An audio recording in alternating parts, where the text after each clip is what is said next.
Ден и нощ тъга прелива, сине окото момиче нежно се извива.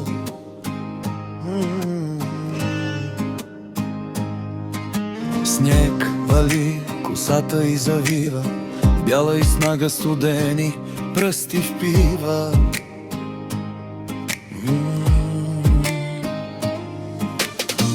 В сапфир по тъма ми душа изливам, мъката на детските очи до край изпивам.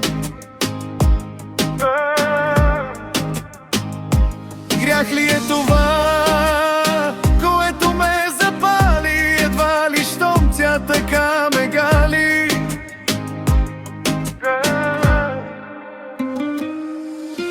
В рая ли попаднах тъй далеко? Сине окото момиче се усмихва леко.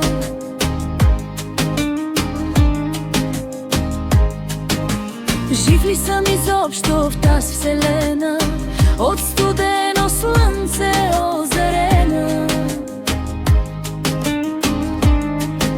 Скоро пътувах във влак, моята малка красива любов отново видях. Очите сини веднага познах и тя се качваше във влака на Рамила големия сак. Слязохме от този влак, мина покрай мен, бутнах я смутен. Чувствата изгряха пак, тя се обърна и когато ме зърна ми каза: значи се върна. Аз така исках да я прегърна.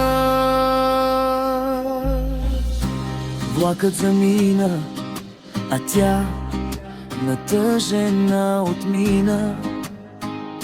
И аз не спрях, с наведена глава вървях и вървях.